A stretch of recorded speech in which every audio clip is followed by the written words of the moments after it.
It's a trap!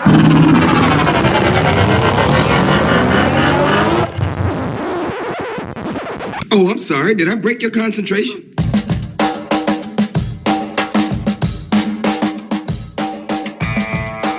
This is the Team of Rivals podcast. Everything you want to hear from the big sports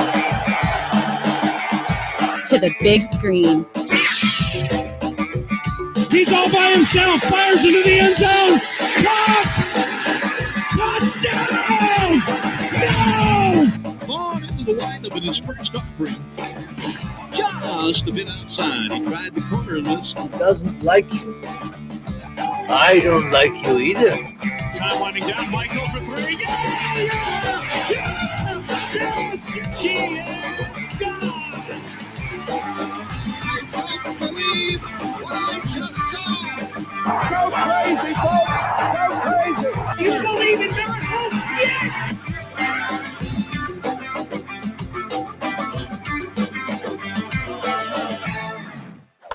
You may fire when ready.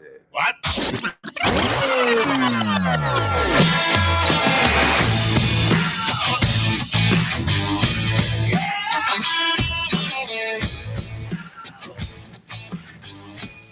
Good evening, Cubs and Cardinals fans, and welcome to the Team of Rivals podcast. It's Tuesday, April 29th, and this is the premier Cubs-Cardinals rivalry podcast on the internet.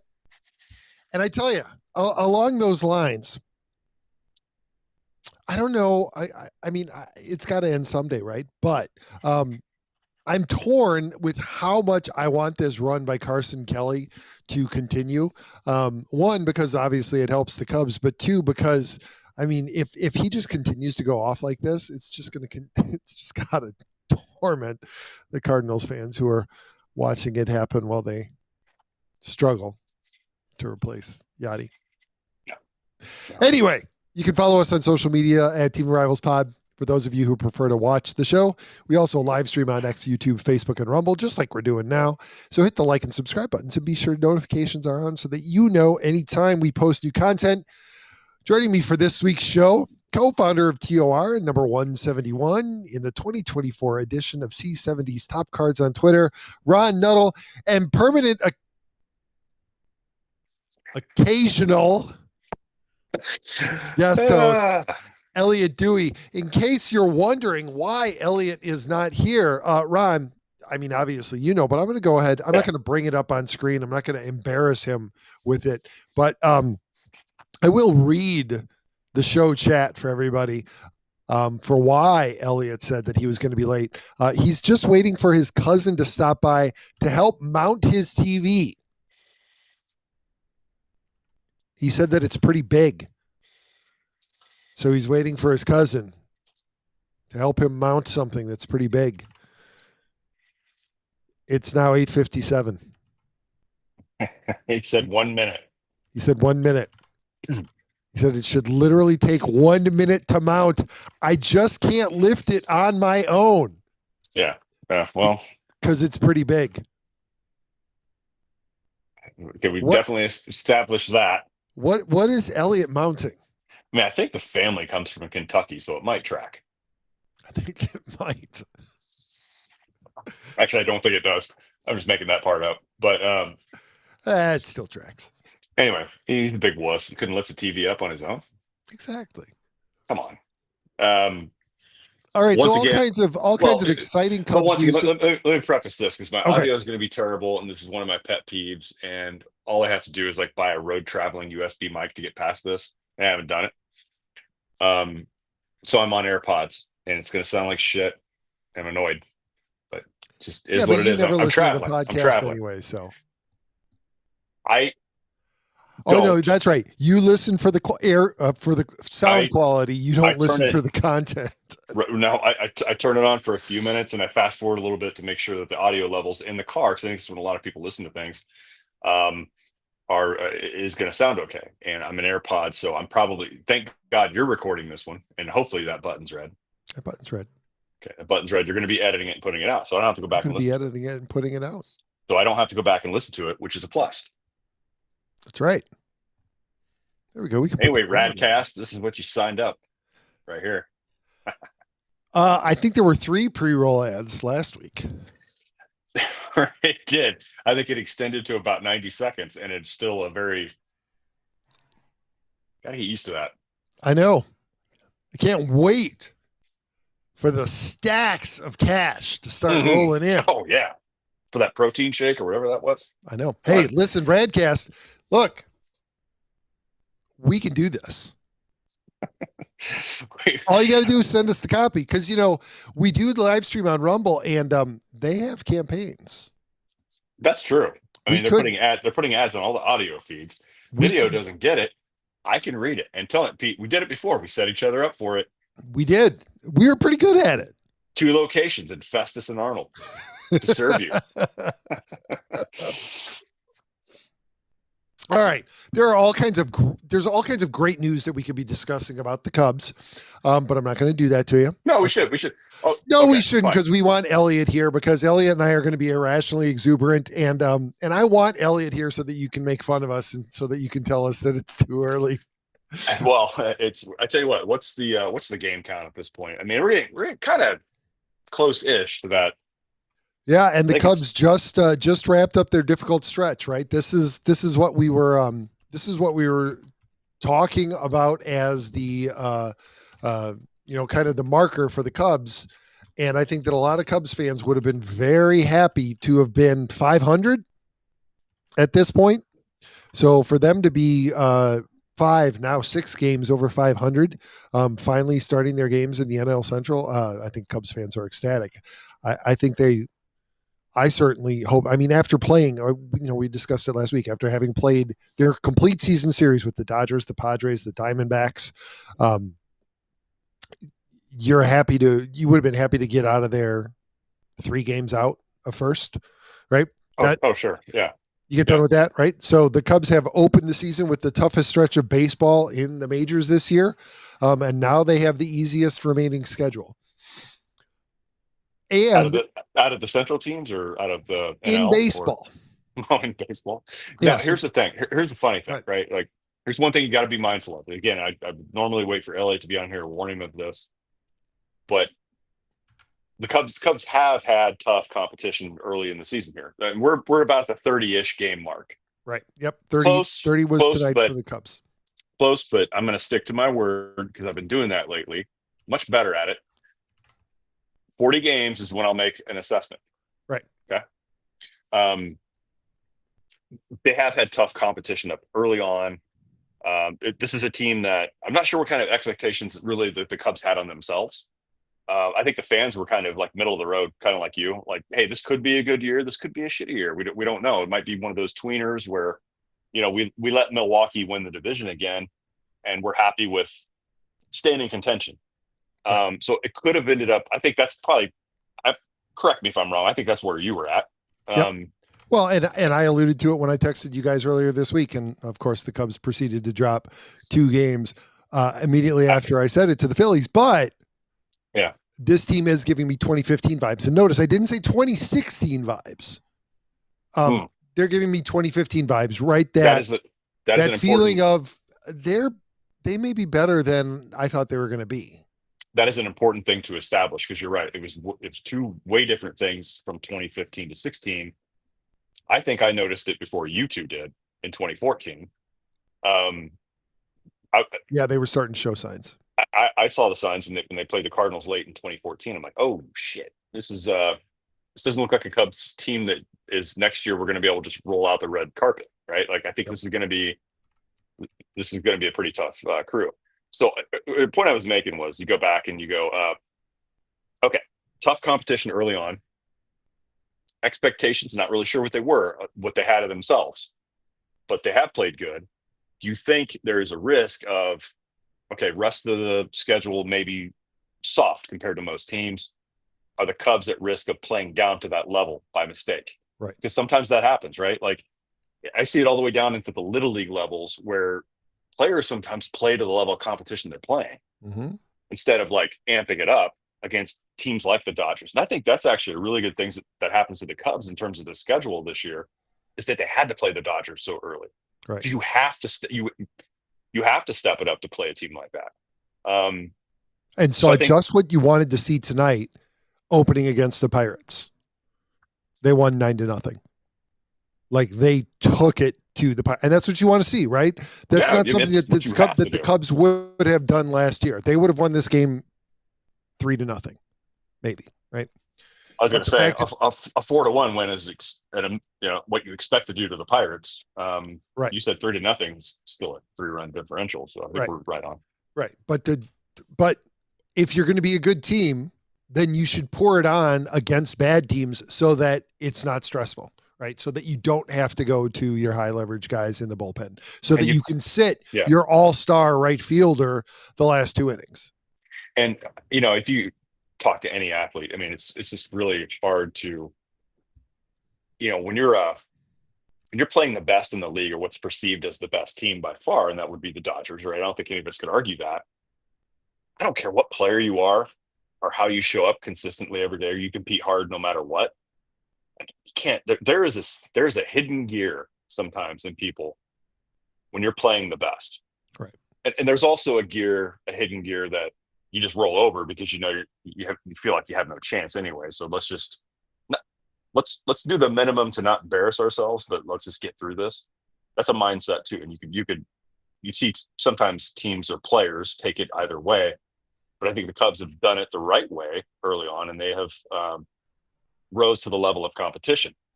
What you got to keep your eye on, I think, is, okay, well, now that you're playing more teams like the Pirates, maybe the Rockies, what do you see from your team? Do you see the same level of intensity? Because if you do, that's good. Right. But watch out for getting on on your back heels a little bit more when you're playing teams like this. And I've seen it happen. Yep. That's why. To the earlier point, I found what I was looking for. Through their first 29 games, the Cubs' opponent winning percentage is .573, and that includes the Cubs going, what did I say it was, 18-11 against those teams. So even with the Cubs going 18-11, those teams still .573, which means that you take the Cubs out of there, and those teams are probably playing at a 600 clip. That's who they played at the beginning of the season. Yeah. For the rest of the season, their opponents currently have a .469 winning percentage. It's too early. It's too early, right? That number is going to tick up. It will, and I don't know. Admittedly, I don't know enough about what the Giants have going on right now. But I do know that they're 19-10, tied with the Dodgers for first in the West, and that's a team. Let's use them as kind of an example. While they've had that winning record, like how long are they going to be able to keep pace with a team like the Dodgers? Right. And are they going to regress? Like, clearly San Diego's, I wouldn't say I guess their last 10, they've been 3-7. So they've fallen back down quite a bit. But the pennant chase is already hot in the NL West. NL West, yeah. We're not even in May yet. Yep. Here's another interesting one for the Cubs. There was an infographic, number of games played against teams currently below 500. And this is interesting, I think, because and yes, again, part of the reason why they're below 500 is because they're playing you, right? And if you're beating them, of course, and if you're playing them multiple times, then they're going to be below 500. But currently, the team that everybody seems to be really excited about, because they're off to a great start and everything, the Mets have played 20 games against teams below 500. So how 4 of them against and 20% of those against St. Louis. Right, exactly. So out of roughly 30 games, 2/3 of them have been against teams. And again, yes, I know they're playing teams, they're beating those teams. That's part of the reason why they have losing records. But they've played 20 games against teams with records below 500. Prior to tonight, the number of games that the Cubs have played against teams currently below 500, big fat goose egg. They have not played a single team with a losing record this year until tonight. Well, they did what they needed to do then against a team that's not at 500. Right. The Cardinals had their tough spell with Pittsburgh. They dropped 2 of 3, and dropped their first game against Cincinnati. But Cincinnati does look measurably better than what they did last year. So I expect them to be tough. I don't know much of a run they're going to give the Cubs for the top of that division, but I expect Cincinnati's going to be there. The Brewers, like, just somehow, I think it's just recent history. Like, we just can't count them out. They're a game under 500 right now, but who knows with that team? Yep. Who knows? They always manage to pull it off. And it's a National League Central. We don't know how tough this is, but the Cubs have played most of their games, I feel like, outside of the division up to this point. So yeah, they have. You know, maybe they're for real. I mean, I don't want to admit that. I don't want to face the truth. Especially with Carson Kelly playing at an all-star level. Yeah. So they traded for Paul Goldschmidt. Carson Kelly was a piece of that. So I think most Cardinals fans, regardless of what he's going to do this year with the Cubs, I think most are at peace now. I mean, look, we've already been tenderized by seeing players like Adolis Garcia, Randy Arozarena, excel in other places. Yep. But I tell you, the one player I looked up today, just out of curiosity, was Dylan Carlson, who's playing in Norfolk, Orioles AAA. So that's one that I remember Cardinals fans out there in 2019 declaring that he was the best player in the organization, the best hitter in the organization. One of them was a friend of the show who'd been on here a couple of times for the Cubs Cards Cast, the Cardinals fan from there, declared that he was the best player but he's in AAA. I always thought about it. It's a strange thing to declare, right? Like, this kid's in AAA, hasn't really been in the major leagues yet. You're declaring him the best hitter on the team. Like, that's not possible. I don't know why fans do that, or why they make those declarations, but till they're here and proving it, this is a whole different level of competition versus AAA, folks. Especially when your team is winning. That's an odd declaration to make, right? If your team is winning, and I'm not talking about them being the Dodgers, but if your Major League Baseball team is winning, that's a really odd thing for your best hitter to be at AAA. Well, I think he made I said 2019. I think I was wrong about that. I think it's 2020. During the year of COVID is when I think Carlson made his Major League debut.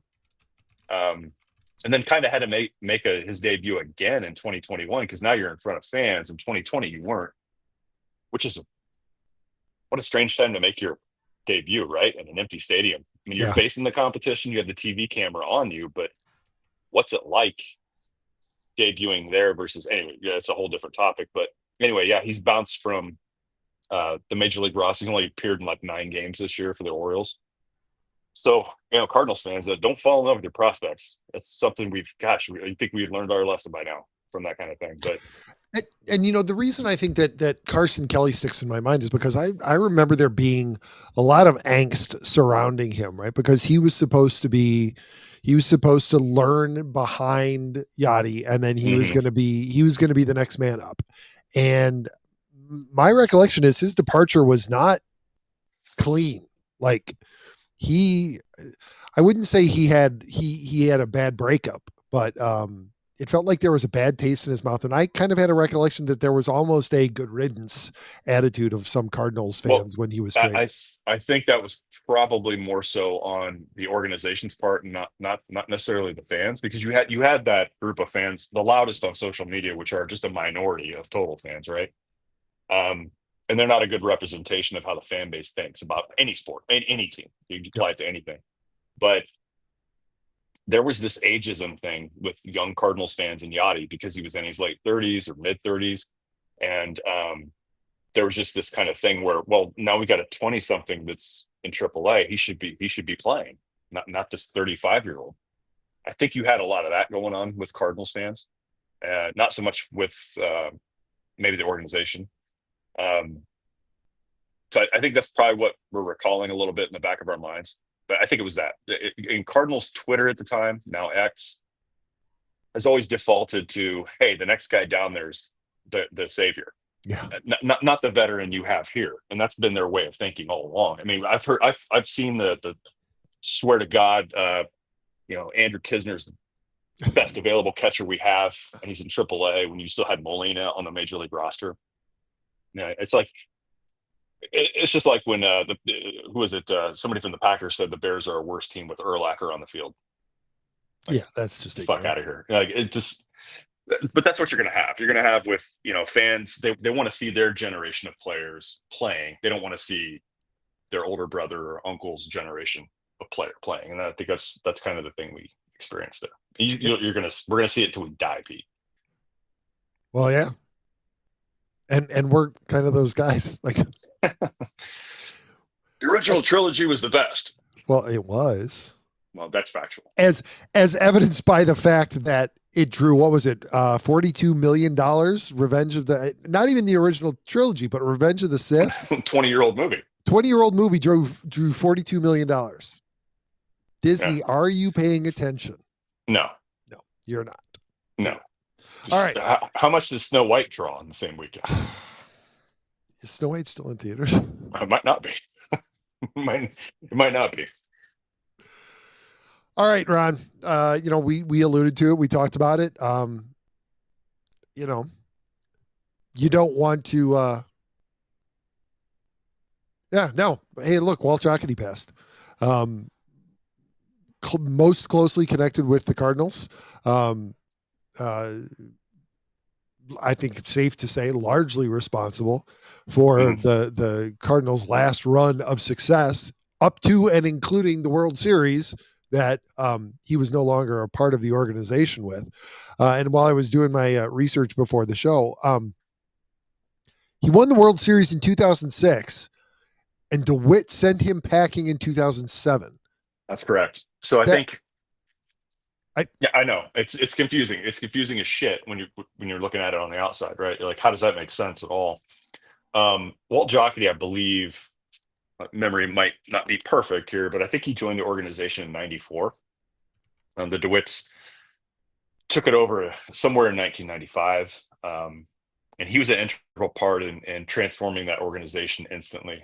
By bringing in Tony La Russa, most of his staff, including Dave Duncan, players like Dennis Eckersley, and then going outside of the organization for players like Andy Bennis, Todd Stottlemyre, Ron Gant, bringing Willie McGee back. They transformed that team from just a team that was miserable to watch in 1995 to a team that's like, oh crap.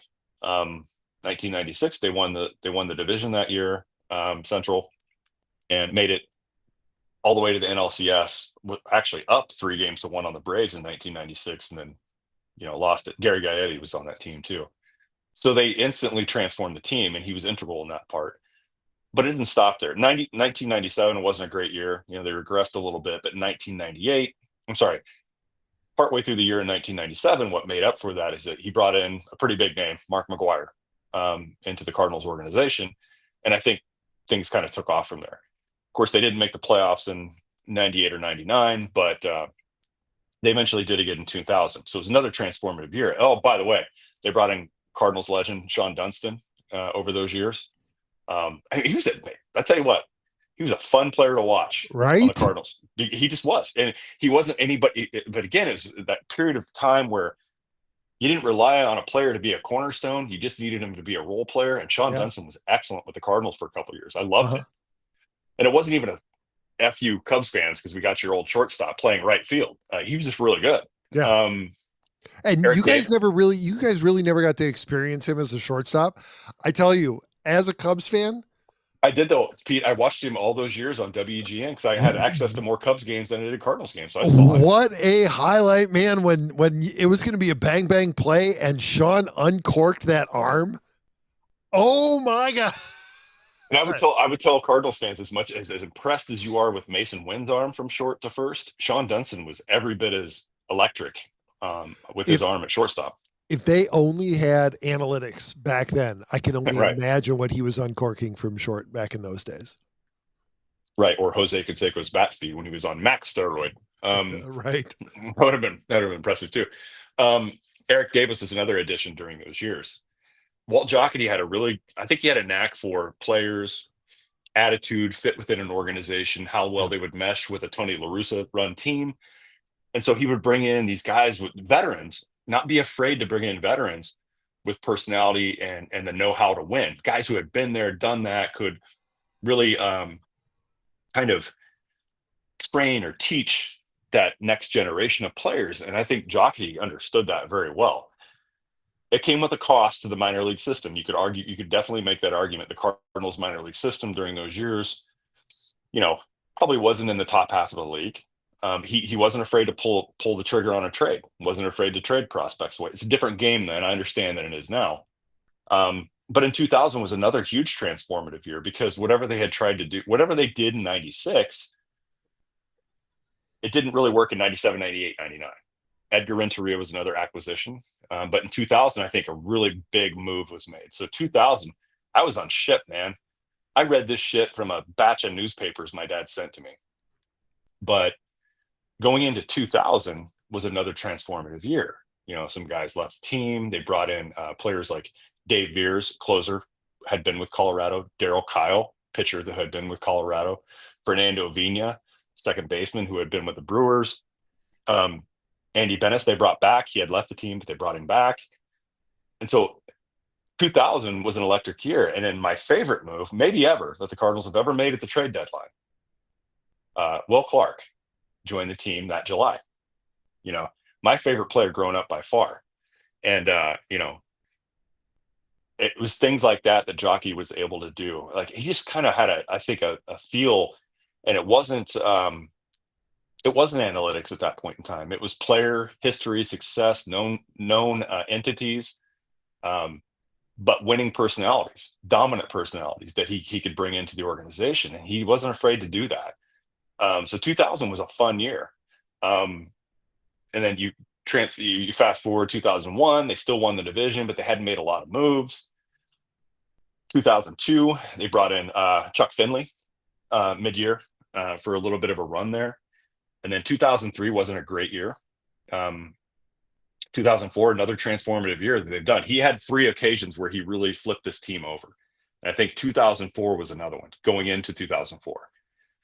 They traded for Adam Wainwright. Now, he didn't make an impact that year, but they traded J.D. Drew.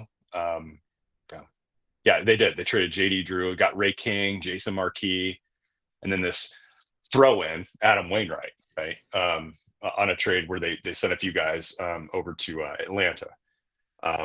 That year, they also brought in Tony Womack, coming off Tommy John surgery, to lead off for that team.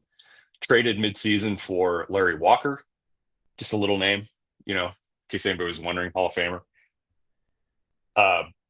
Brought in Reggie Sanders, again, another player that was not a marquee star, like whatever, but a player that was a veteran that just knew what to do. That's the kind of stuff I totally forgot about Jim Edmonds going into 2000. That was stupid. Jimmy Ball game came in 2000, but 2004 was another transformative year where they brought in a lot of newness. Jeff Suppan, added him to the rotation. No, I'm throwing a lot of that stuff out there, but those were I'm trying to encapsulate all the Jocketty years where he just knew how to put a team together. I think better than any GM at that time. Did it come at a cost? Sure. But I think they were covered up a little bit by drafting players like Albert Pujols in the 13th round, and then getting really lucky on a player like Yadier Molina, getting him into the system too. So they had just enough of that kind of provided air comfort. And don't let me forget about Jason Isringhausen. And I totally blew past Dennis Eckersley as the closer in 1996. But those are the kinds of things that Jocketty would do. And he was supported by the ownership and organization. But Pete, you mentioned it. In 2007, he was let go. That started, we got to do it different here. We can't keep dealing away the farm every deadline to add key players to make a playoff push, because we can only do that for so many years before that well runs dry. And I think that's kind of what happened. Maybe it came to a head in 2007. So, which was the end of the Jocketty era. But in 2011, that World Series team still had his fingerprints all over it. A lot of those guys that were there were because he was the GM for all those years. So that's what I'll remember him for. A lot of success, bringing in a lot of star power. But not like top tier star power, but bringing in veterans that you knew, wow, this guy's going to be really great for a late season rush, like a Larry Walker, like a Will Clark, and Chuck Finley. So those were the things I'll always remember Jocketty for. He brought excitement. There was rarely a dull deadline while he was there. It's very reminiscent, and I know that I anticipate what the immediate reaction will be when I say this, but it's very reminiscent of Billy Beane's Moneyball approach from this standpoint. and this is the thing, and I don't remember if we talked about it because I've talked with a couple of people about this. Unfortunately, because I've done some more reading and everything, the whole Moneyball thing has become distorted. Billy Beane's approach on Moneyball was to find the overlooked player to fill out his roster. Because if you look at those early 2000s A's teams, I mean, even the movie Moneyball makes it seem like that team was devoid of stars, and it wasn't. Barry Zito, Tim Hudson, Billy Koch, right? You had a young Miguel Tejada, Jermaine Dye. Like, it's not that team didn't have stars. And an older David Justice, right? That had been there. Well, and that's where I was going to get to, right? But Billy Beane was looking to fill in then the gaps, not with the really expensive guy who made sense because he had big numbers, but the guy who was cost effective so that he would be able to afford those stars for whatever short period of time he could in order to fill it out. And that's why he brought in David Justice late in his career. He wasn't bringing David Justice in to be the centerpiece of his lineup. He was bringing David Justice in for veteran leadership and to make that playoff push. Same kind of moves that Walt Jocketty was making. Unfortunately, Major League Baseball took the wrong lesson from it, and they thought, well, if this works on the fringes of the roster, it'll work building out the whole roster. Yeah. And it doesn't. You still need stars. Yeah, no, that's the point, right? We've been talking about this for years on here. I think a lot of baseball teams thought they could do that. They could just do math and win a World Series, and it just rarely works that way. And so, you forget that Jocketty had actually been a part of Oakland too, but before he came to St. Louis, which is how he had the Tony La Russa and Dave Duncan connection and all that. But yeah, so he was the best at what he did, I believe. And I might have some biased opinion for that stretch when he was with St. Louis for those 10 or 11 years. I think he was one of the best at what he did. I do think by the time you hit the next decade, the game had changed. His way of doing it wasn't widely accepted by baseball anymore. However, he did still have a little bit of a good run with the Reds after he joined them. Now, he tried a little bit of the same formula. He brought Scott Rolen. Well, by the way, I passed so many freaking names. Scott Rolen was another one he traded for in 2003. I forgot, 2002, sorry. So I told you, rarely was there a dull deadline when he was GM. But Scott Rolen was another veteran he brought in, but he brought him to Cincinnati. He brought Jim Edmonds to Cincinnati, and I think he tried to repeat a little bit of the same formula of success there, and he almost had it. In 2010, the Reds were actually pretty good. I think they won the division that year. They got in the big brawl at the end of the year with St. Louis. Don't know how that happened, but they did. But what the point you made earlier, Cincinnati had developed a pretty good farm system, bringing up players like Brandon Phillips and Joey Votto, but supplementing it with veterans like Scott Rolen and Jim Edmonds to kind of come in and fill in where they could. Yep. And Elliott's he was a good GM for his time. I mean, he really was. I don't know if it worked today, Pete. I don't know, because he seemed like he seemed adaptable. And I think that look, if you're a good GM, you're a good GM. I really do believe that. And I think that that you adapt to the current environment. And I think he probably would have embraced analytics, and he would have found a way to make it work. I think it probably, if anything, it would have justified a lot of the moves that he made. Yeah. He was making moves. He was making trades based on his instincts, and the numbers backed it up. Clubhouse fit, and I think there's something that's been devalued over the years. And I think you were making this point too. Something has been devalued over the years of bringing what value a veteran can bring to a club mid-year, or a club that just needs a little bit of a push or a little bit of a voice or a little bit of a calming presence among a young clubhouse. And I think that's value that he saw. Yep. And so, that's something obviously we miss in Cardinals Nation is an organization that's willing to take risks, and they're not even huge risks, but take risks like that. And also credit where due. I think that are willing to take those risks when you know that you have a manager who is going to be able to handle those personalities. And that's what he had with Tony La Russa. I mean, and the name that immediately pops out to me because he was playing tonight is Tommy Pham, right? It certainly didn't seem like during either of his tenures with the Cardinals that the Cardinals managers were equipped to deal with a personality like Tommy Pham. There was only one. There was only one, and he didn't have a chance to do it. Only one, Mike Schilt. Yep. Because Pham's first kind of full year with the Cardinals before he got dealt was 2018, and that's when Schilt took over. It took over just weeks before they dealt Tommy Pham off that year. So I think there was one, Pete, that we didn't get to see. We didn't get to see it play out, but I think did Pham had a stint with San Diego, but I'm not sure Schilt was at the helm. Yeah, I don't know. I'm not sure. But think about Tommy Pham under Tony La Russa probably would have thrived because La Russa would have known how to deal with him. It's weird, though, because there's players that didn't thrive under Tony La Russa. The best example I can come up with was J.D. Drew. But I'm not really sure J.D. Drew ever lived up to his potential or he thrived. He didn't. La Russa did have a little bit of a short leash sometimes on rookies. Now, the exceptions obviously being, by the way, Jocketty also brought in Chris Carpenter. I'm just going to keep thinking about him throughout the show.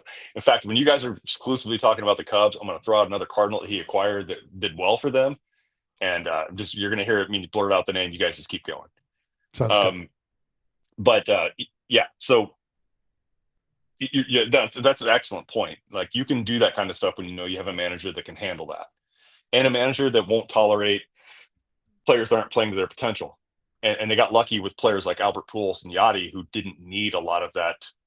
Didn't need anybody breathing down their neck or looking over their shoulder. They were, luckily they just had a couple players that were doing it on their own, and they were two of them. And it's interesting because you contrast that with the Cubs' last two managers, right? And when you say last two managers, like their last actual managers, not talking about the interim guys. And I think that was a shortcoming with both of them. Dale Spain? You talking about Dale Spain? Throughout? No, not talking about Dale. Throughout his tenure, and then the other one towards the end of it. And obviously we're talking about Grandpa Rossi and Joe Madden. Like, Joe Madden was very, very open and very vocal about the veterans maintaining the clubhouse, and that he wasn't going to do that. So when it worked, it worked. But when it didn't work, yeah, when it didn't work, it all fell apart, right? Because he wasn't going to step in. He wasn't going to assert himself. That wasn't his. So great. When you had a bunch of guys like Lester and Lackey and an incredibly mature and aware Anthony Rizzo, well, great. They're going to police the locker room. Hold on. Let me ask you a question before you go on. Does my background look like the ladies' man living room? A little bit. This hotel room? It has to. A little bit. That's disgusting.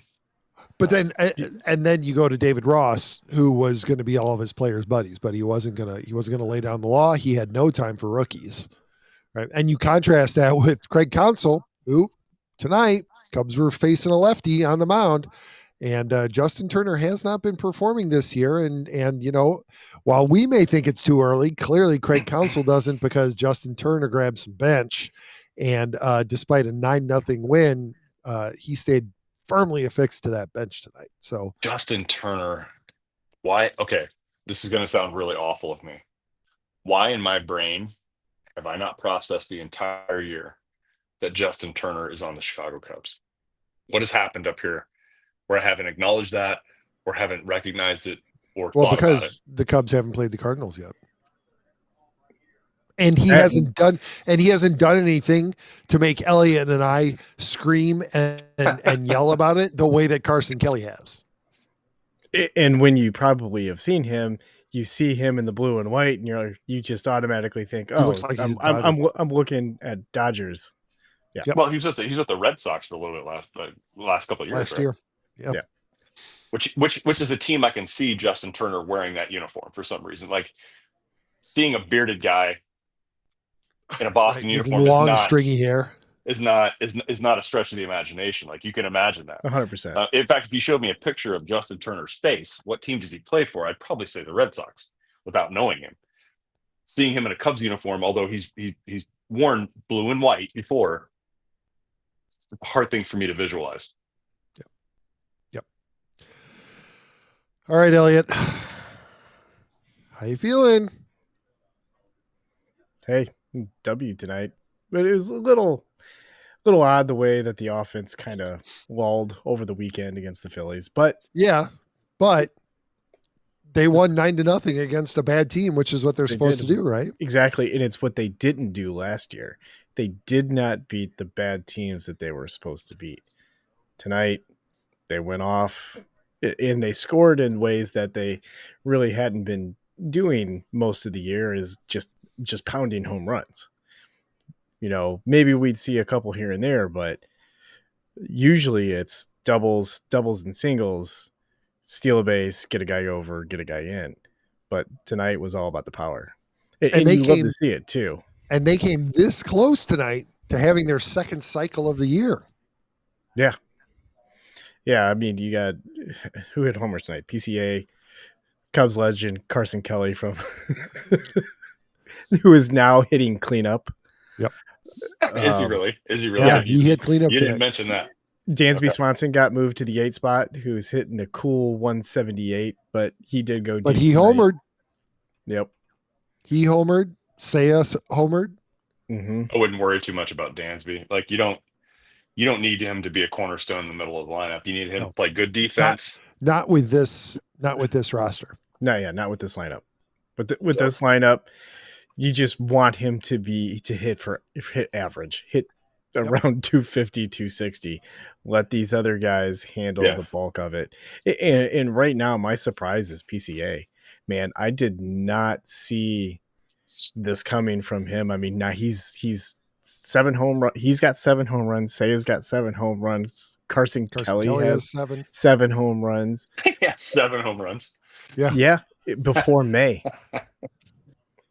Against in a part-time role. And against good teams. I mean, it's not like we've been playing schlumps here. I mean, every single team until tonight that the Cubs have played are all over 500 right now.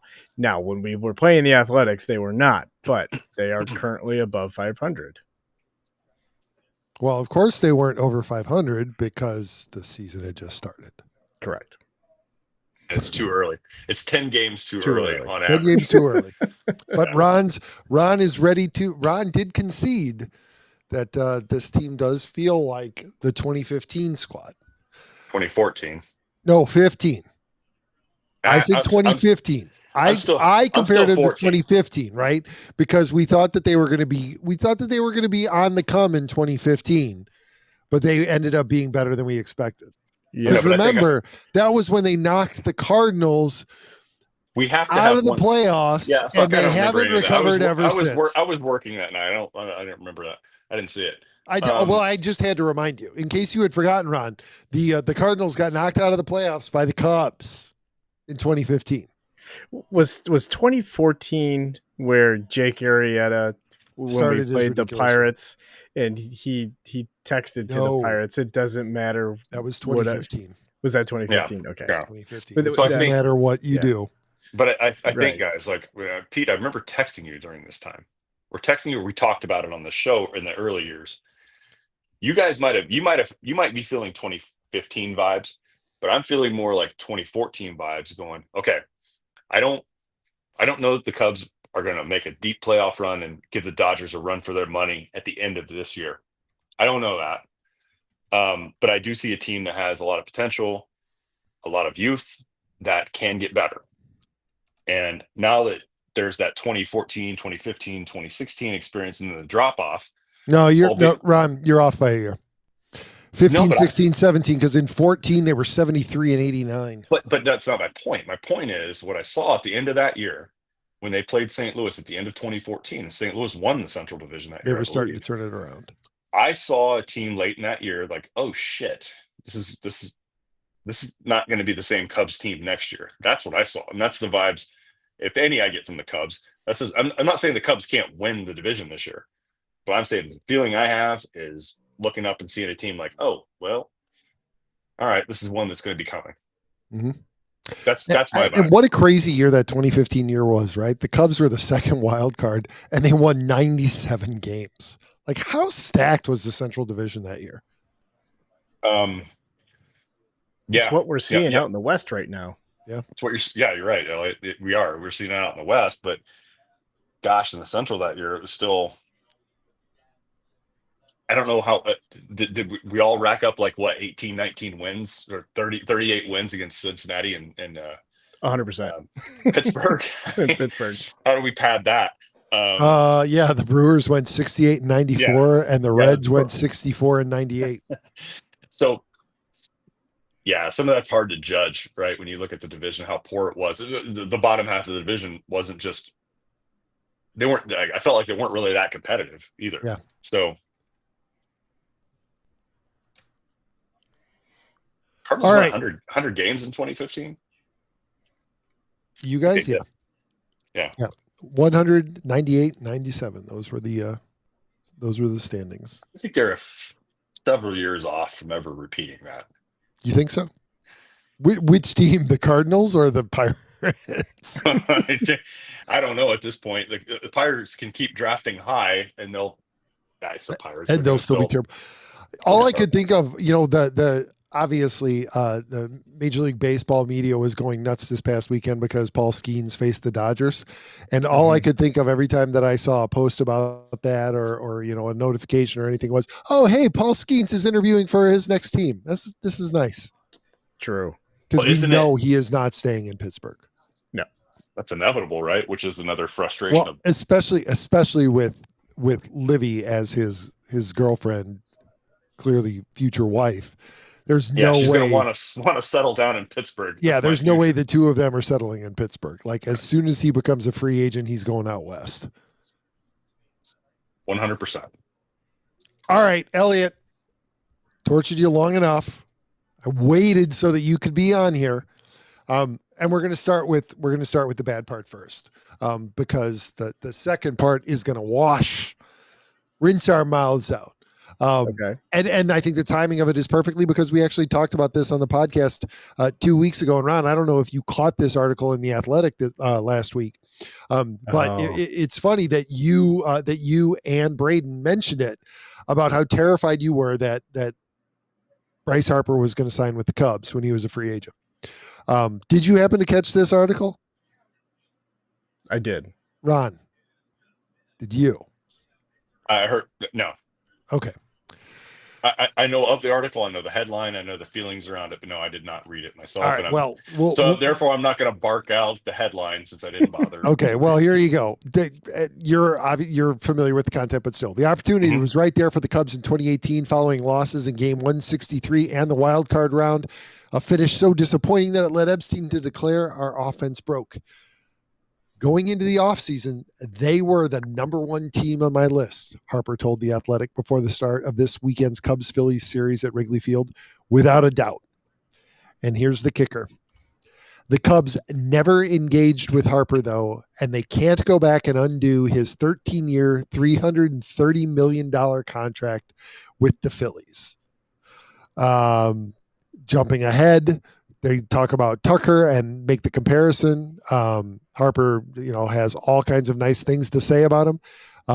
But it says when Cubs chairman Tom Ricketts was recently asked for a move that would have altered the franchise's trajectory or a deal that did not happen that he still thinks about, he quickly answered during a sit-down interview with CNBC, "We spent a lot of time thinking about what Bryce Harper's worth as a free agency." That one that we kicked around that obviously we never executed on.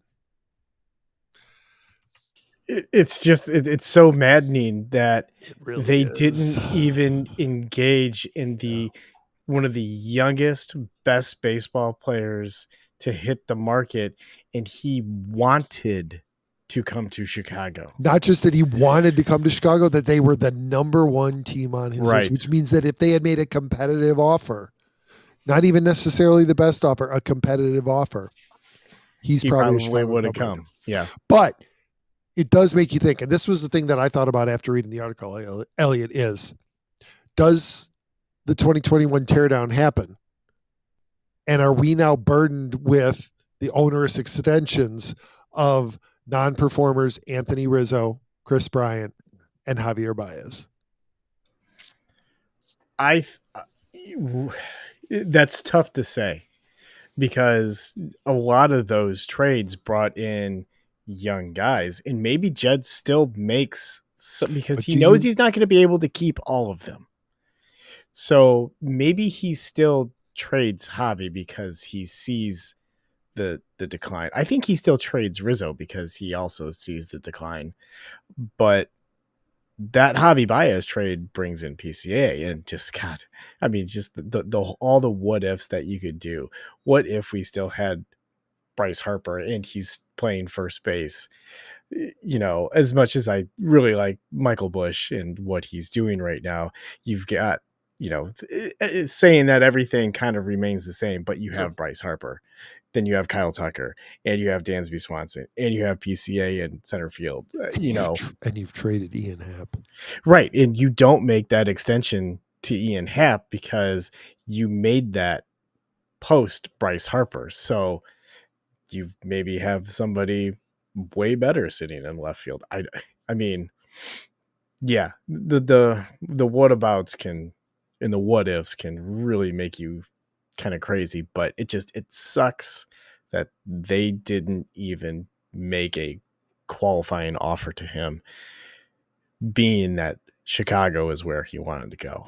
In the crazy part is, I don't know if you saw this recently too, but he had met with the White Sox as well. Yeah. And he went for a second, you know, interview with them. Because he loved Chicago. Because he loved Chicago. And maybe he was thinking, okay, if Chicago's not going to go after me, maybe I'll go play for the White Sox and I'll be in this city that I really like.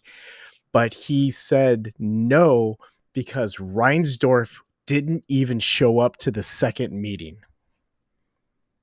Hey, speaking of Jerry Reinsdorf, the Chicago Bulls are going to be selling some pretty sweet jerseys at Comiskey Park this summer. Hey, before you go there, I agree. And actually, that was a pretty slick looking city connect. I've never been a fan of most. Yeah, of I didn't know that that NBA teams were now producing designs for Major League Baseball, but that's pretty cool that the Bulls have licensed their logo to Major League Baseball. That's freaking awesome, man. Well, I think that if you've seen what baseball has done with most of their City Connect jerseys, they might as well look to their NBA or NFL or NHL affiliates and be like, "Can you help us out?" I mean, obviously, tongue firmly planted in cheek, but that is not a White Sox jersey. No. In any way, shape, or form. That's a Chicago Bulls, That's a Bulls jersey. Changing their franchise name to Hey, the Bulls. you might as well put the Bulls team out there too, because they could probably play just as good as baseball as the White Sox guys in the dugout. Right. I tell you what. Let me chime in on the Bryce Harper thing. All right. About the Cubs. Let's go. Let's circle back. Before I want to go to that City Connect jersey though, because that's, guys, I'm telling you, I was a Bulls fan growing up during the Michael Jordan era, and I haven't paid much attention to basketball since. But that's a jersey I maybe wouldn't mind having one of those. That actually look pretty good. I could see Bryce Harper in a Cubs uniform. Close your eyes, imagine it. Very easy to see. And that was a deathly fear of mine. Like, son of a bitch.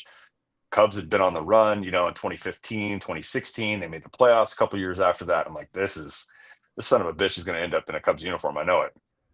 Right? Like, just tradition. I think Harper is one of those players that appreciates tradition of where he's playing and not so much where's the top dollar.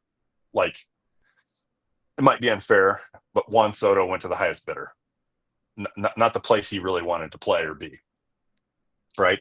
I feel that way about his decision to go to the Mets. Harper, I don't necessarily feel like that. I think he wanted to go to a place with tradition, with a chance, and a place he could make a mark. And I thought Chicago would have been a great destination for him. Elliot, I know exactly how you feel about the Cubs not participating that year, because all I can throw out is Max Scherzer. Yeah. He wanted to be in St. Louis, and they didn't even come to the table, didn't even acknowledge it. So it sucks, because it could have been a really good marriage, I think, for both franchises. Max Scherzer for the Cardinals versus Bryce Harper of the Cubs. Yeah, that would have been some fun shit. Speaking of really good possible marriages, Ron, I'm going to make you throw up in your mouth a little bit because it's going to make you sick. But if Cubs fans weren't already irrationally exuberant, David Kaplan today pushed Cubs fans to about 11 when he got on his recap podcast with Gordon Wittenmeyer and shared his assessment of the Kyle Tucker sweepstakes. Let me give you one. Since you told me if the Cubs go to him and offer him 420 for 10, clip, I can't hear it. I'm going to say. Can't hear it? All right. See, there we go. Trying to remember how this all works, you know. I could hear it, but you could hear it, but I wanted you to see it. I could see it too. Oh, you could and hear it. Yeah. Oh, I can't. But go ahead. All right. You guys, Well, you can see it and then hear it. screw you. We're just starting over again. What? Could you not hear it either, Ron? I couldn't hear or see anything. I see the screen I'm seeing now. All right. Well, that's fine. Putting it in presentation mode, and Elliot and I will watch it, and then I'll tell you what he says. Let me give you one. Since you told me if the Cubs go to him and offer him 420 for 10, I'm going to say, that's great. I say yes. So I say to you, how are the Cubs going to F that up? Because they're either just simply not going to go anywhere near that number, or they're going to somehow screw it up. Because I think they will. You think they're going to get it done? I do. I believe more wholeheartedly they will get the deal done with him. If he wants to be here. I believe they are convinced they got to break the bank. Ever since 15-16, when Theo was running it and when they thought they were close and they went and got Lester and they went and got Hayward, they have not been willing to pay market value for guys. They've tried to win every transaction, and I just don't know that. I don't know. Are they gonna pay the cost of doing business in Major League Baseball? I think they are. So maybe the Cubs have to go to 11 years. Maybe he says, "I'm 28. Give me 11." 11 at what? 11 at 440. Something like that. 10 at 420 was your number before. Right. That's the 11. Yeah. Maybe, 11 at maybe. 40 million a year, something like that. I mean, at that point, what are you negotiating for at that point? Like if you're Kyle Tucker, if you really like it here, and I hear he does, why are you not taking that? All right, Ron. So what you missed. Yeah, I didn't hear a single word of it. But go ahead. That's too bad. But so here's what here's the important notes from Kaplan's conversation with Gordon Wittenmeyer. He says, I'm hearing that the Cubs have wrapped their brain around whatever it costs, we're paying it, and they want to keep Tucker. That he thinks they're going to pay the cost of doing business. So then Wittenmeyer pushes back because Ricketts has indicated no willingness to spend that kind of money in the past, with the exception of Shohei Ohtani. And he says, I think they will. I think they're going to get it done. I believe wholeheartedly they will get the deal done with him if he wants to be here. I believe they're convinced they got to break the bank for him. And then he goes on to say, and what I'm hearing is that he really likes it in Chicago. And that he might be willing, despite Scott Boras being his agent, he might be willing to consider an extension if the dollars are right. And the number that they float out there is 10 and 420 or 11 and 440. I mean, Elliot, giddy up, make it happen. Like 100%. Are you ready to have $100 million outfield? Yeah, because PCA is going to cost that much, but exactly. That's why the Cubs are trying to do this early extension with him to try and get him under market value, which he PCA, wisely turned down. Right, but PCA was like, He's like, I know what I'm worth, and I'm going to show you this year what I'm worth. So even though he's still under control for a few more years, I'm excited. I'm excited about the way that they're playing, the prospect of them playing together for years, because you still have Dansby for the next 6 years. You've got a young Michael Busch 5 years. Yeah, you've got a young Michael Bush. You've got a Carson Kelly who's coming out of his shell, who's gotten this opportunity with the Cubs, and he is making the most of it. And maybe this is, what we can get from him for the next few years. You have a potential ace down at AAA by the name of Cade Horton. You have apparently the next Vladimir Guerrero Jr., who just hits everything in Moises Ballesteros. Yes. Dude is 20 years old and he's hitting over 400 at AAA. Come on. I know. The only reason he's not with the MLB club is because there's no spot for him. Right. Which is just awful. You don't wish for anybody, and you've got no position except for DH, but you have that position taken up by Seiya Suzuki, who is one of the top 20 hitters in baseball. And then Kyle Tucker out in right field. I mean, you're almost like, should Moneyball be taking reps over at third? Can he make that throw from third to first?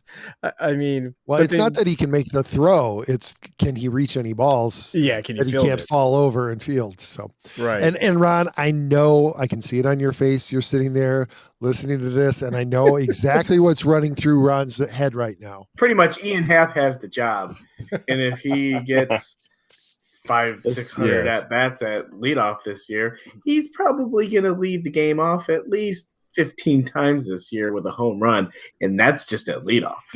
That's just at leadoff. That's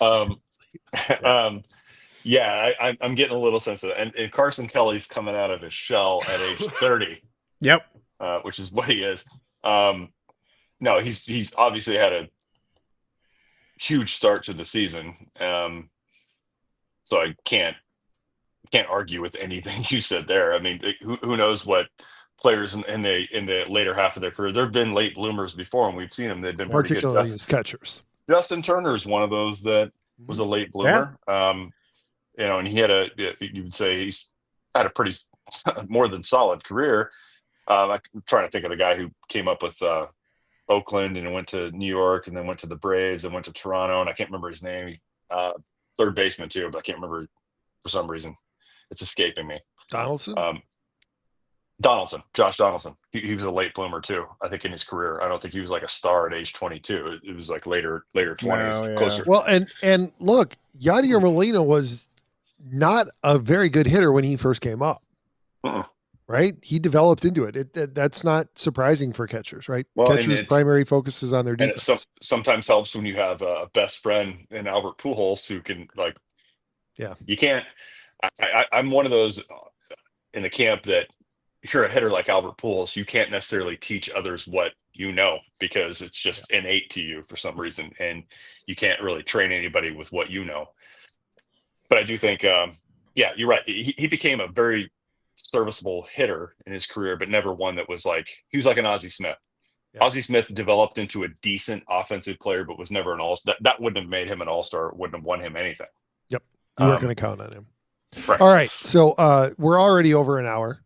And we still have a couple of other topics that we need to hit. So real quick, for those of you who aren't familiar or anything, we're just going to go ahead. We'll throw it up on screen right now. Am I going to be able to see it? There's the City Connects. Yeah. That's the Bulls. I'm sorry, the White Sox. No, wait, the Bulls? I can't tell the difference.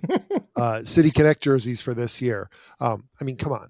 It's pretty cool. Pretty damn good. But it's a Bulls jersey. It's a Bulls jersey. It's totally a Bulls jersey. It's totally a Bulls jersey, but I tell you what, man, it's a pretty sick jersey. Now, here's the funny thing.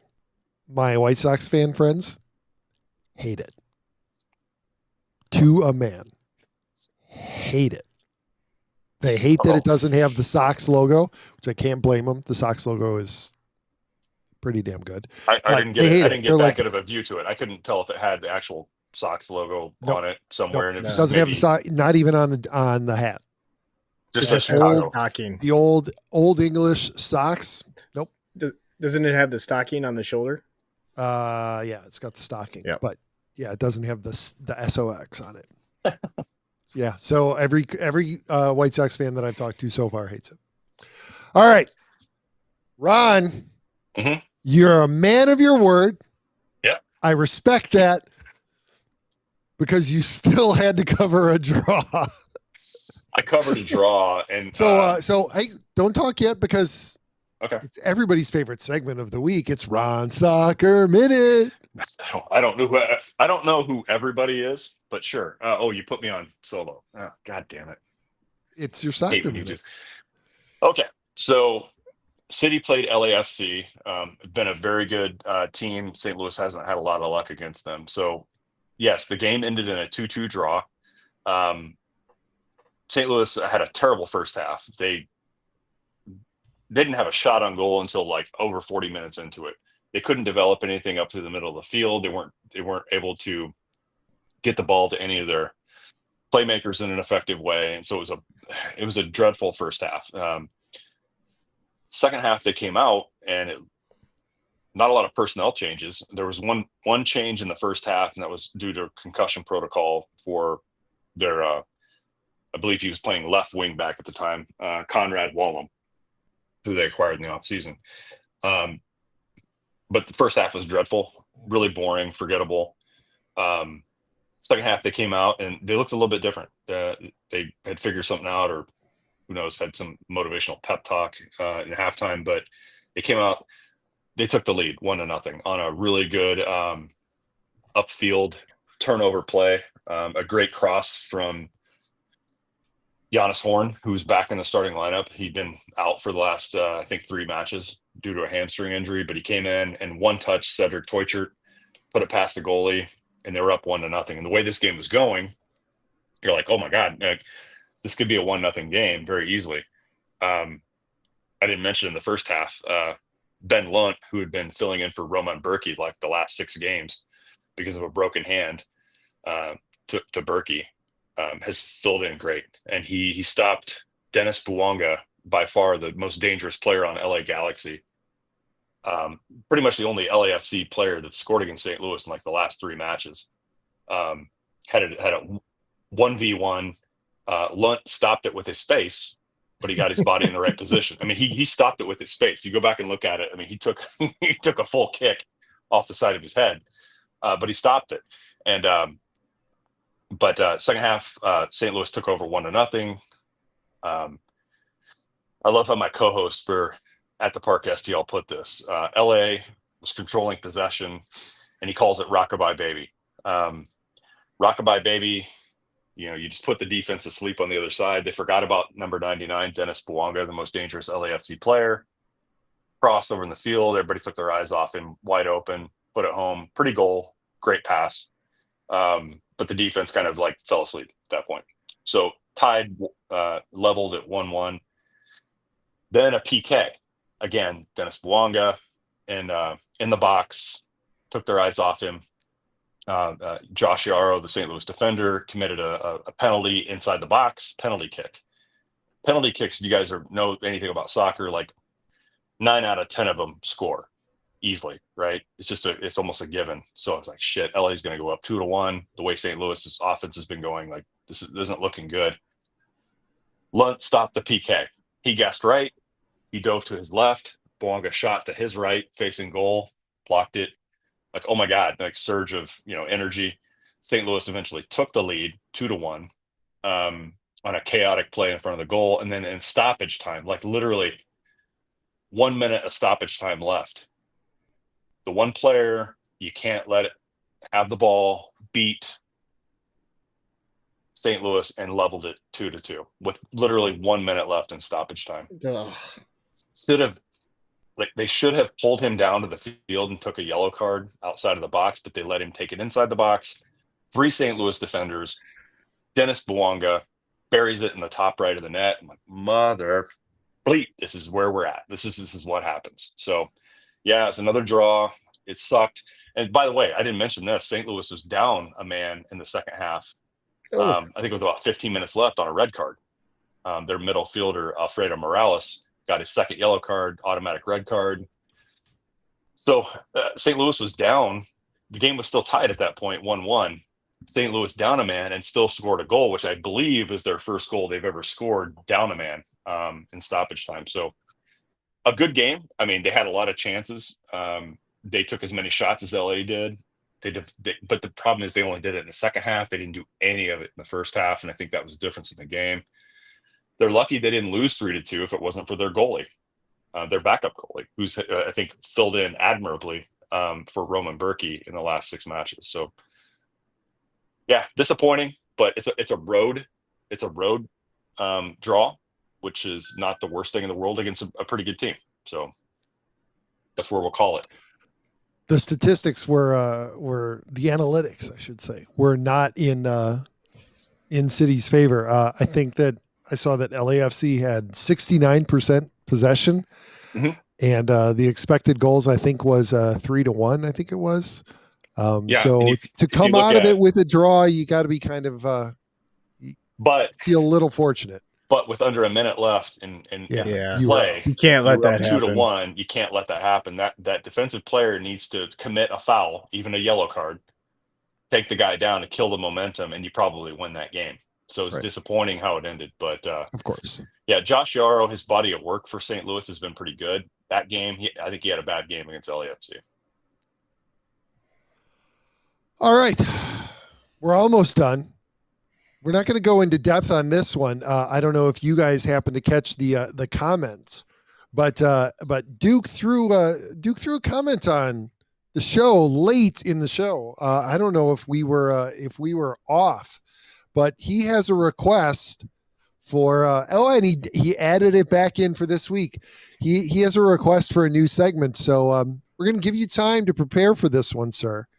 But apparently the people want Elliot's Music Minute. Is it because of my posters back here? I don't know. Duke, you want to fill us in the chat? But I don't know if he's still on there. Yeah. Yeah. I mean, I know he saw my Billy Strings poster because I saw him 2 years ago in Chicago. And then my other one back here is Goose, who I saw last year at the Salt Shed, which was a fantastic show. If you don't know who Goose is just it's a jam band that just plays more like rock. They're not. When you think of jam band, you probably think of like Fish and the Grateful Dead and stuff like that. But these guys are more of like a rock jam band that are really good. But it's kind of some of the same themes as those of like Fish and the Dead. So, but will not be seeing either of those guys this summer. My big concert that I will be going to is 9 Inch Nails, which that will be late in the summer. So, we try and may go to Tedeschi Trucks sometime this summer too. And then maybe a couple small ones. I did see Terrapin Flyers a couple of weeks ago, which is a Grateful Dead tribute band, cover band. Yeah, it was really good. I went with my brother, my wife, and some friends. So, just whatever you've been listening to. Actually, mostly sports podcasts lately. So, if I get into something, I'll let you know. I'm going to have to come up with a musical intro or outro for Elliot, because it's not fair for Ron to have his soccer music. What is your minute going to be? I don't know. Mine might have to be my travel minute, which actually does overlay a little bit with Elliot's Music Minute. I got to say, proud dad. I know I told you guys this. We've got a trip planned for New York City later this summer. We're going to fly out, and then we're going to take the train back, flipping our usual itinerary where we usually take the train out. But we're catching the Yankees on Saturday. We're heading upstate to the Baseball Hall of Fame, and then we're going to spend a day in the city. But I mean, obviously, he's his father's son, so he wants to see a Broadway show now. And I need to put all this in context because I'm clearly the better parent. He's been to New York twice with his mom. Mm-hmm. He's never been to a baseball game in New York. Mm-hmm. Hasn't seen a Broadway show. Ooh. Why the hell are you in New York? Is that what you're thinking? Like, why the hell are you in New York now? Hasn't been to Central Park. Hasn't been to Brooklyn. Where has he been in New York? Didn't walk on the Brooklyn Bridge, Manhattan. But This was the cherry on top. So I was sitting there the other day and I was like, damn, what are we going to, I had all these ideas. We kind of have a pretty good itinerary for what we were going to do. And then I was like, I wonder if I could convince him to go to a jazz club.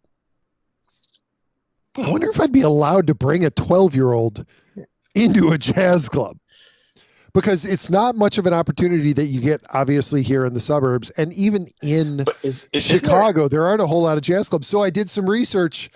Most jazz shows in Manhattan are all age.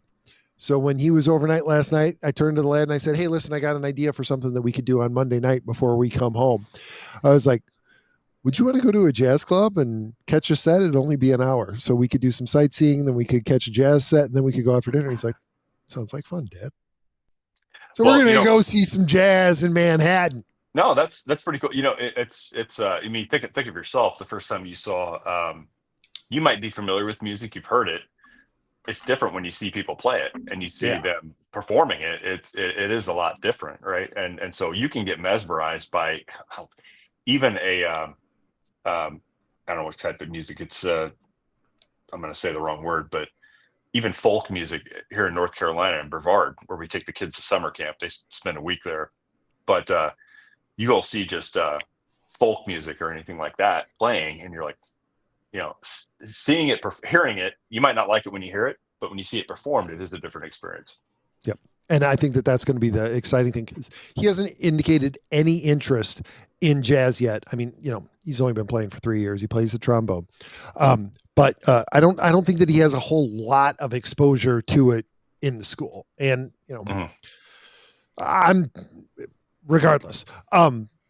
But it's not just going to be him hearing jazz. It's going to be, if you've been to a jazz club in Manhattan, they're not big.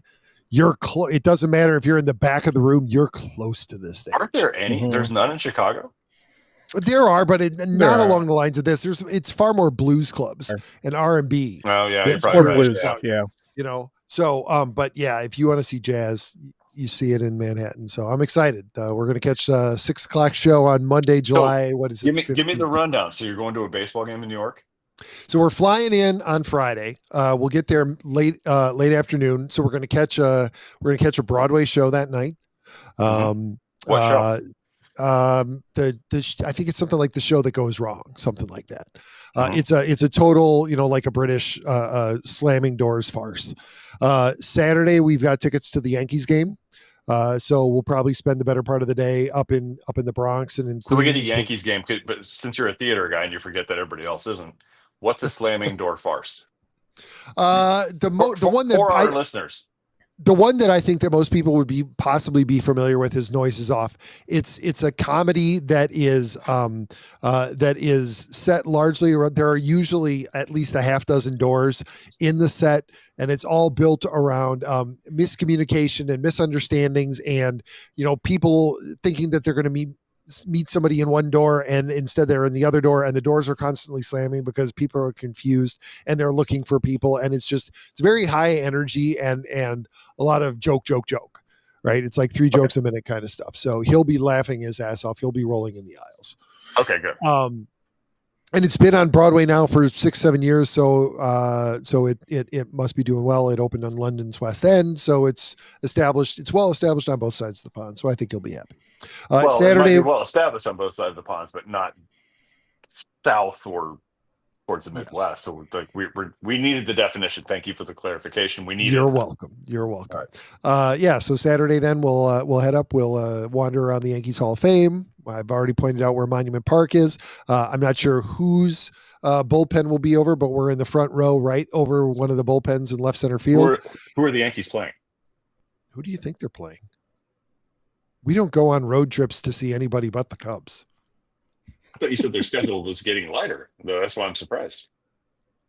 Well, it is, but if you look at the monsters that they opened up with, they got to play difficult teams anyway. But anyway, So Sunday, then we're going to rent a car. We'll drive upstate, head up to Cooperstown. We're going to spend the whole day there. Like I've already told him, we're not going to do anything. We'll pick up the car first thing in the morning. We'll head up there, and then we'll drop the car off late that night.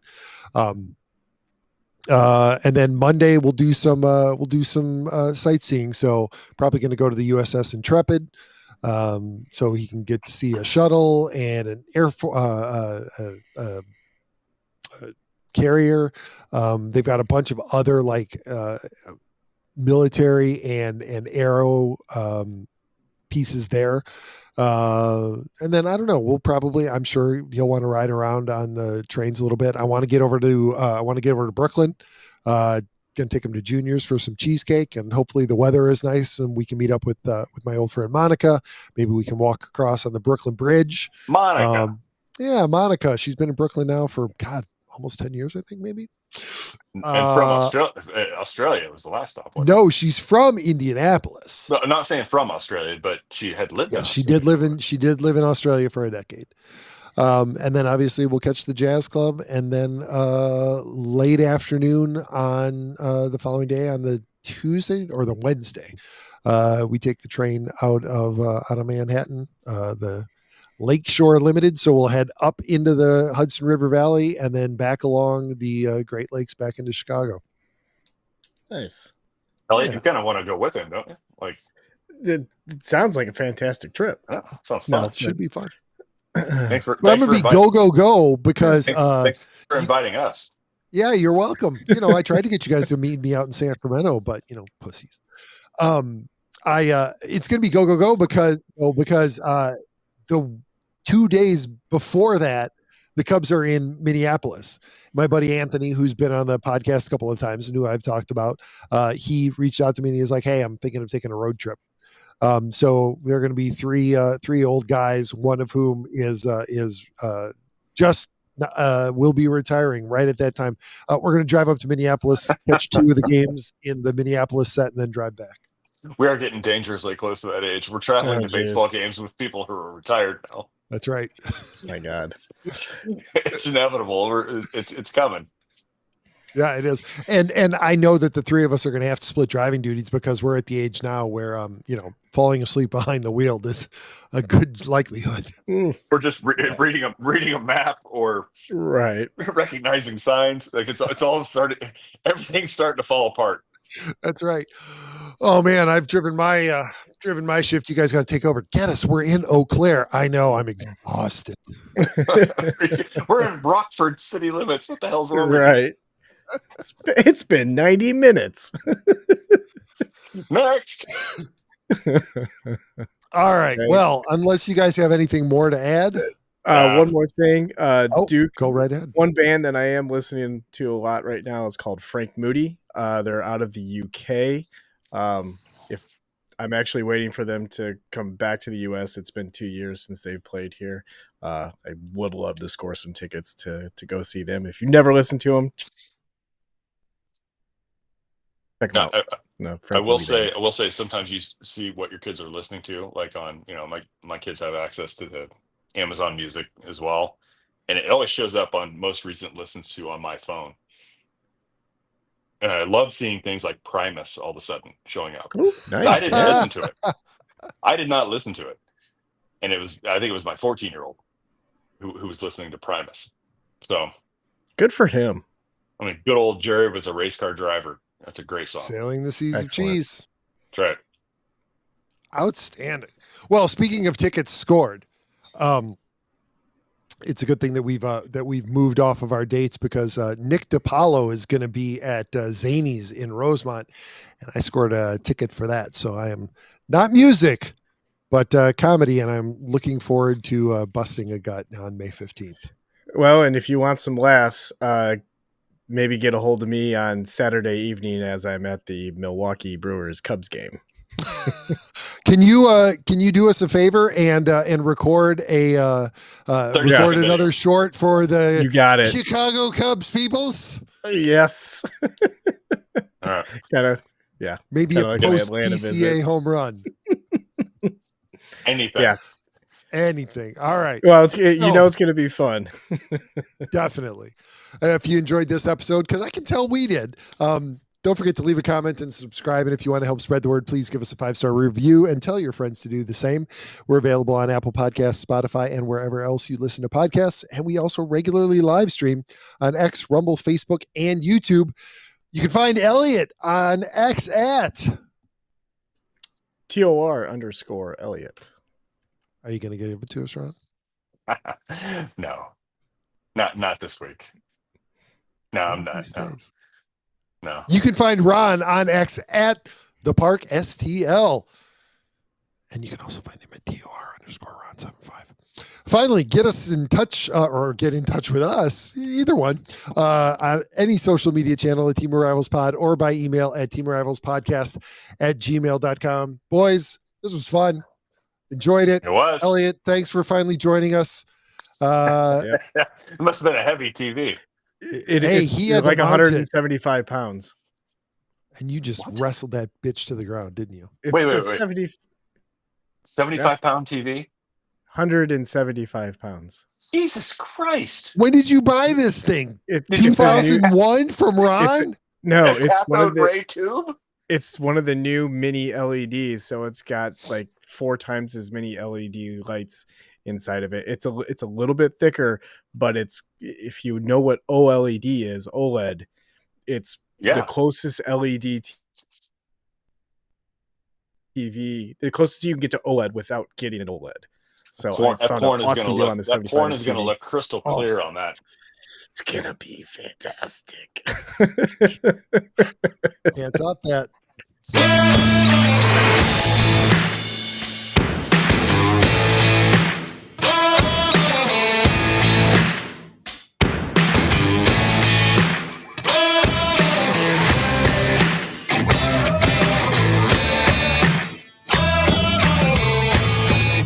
That's a fresh of breath air.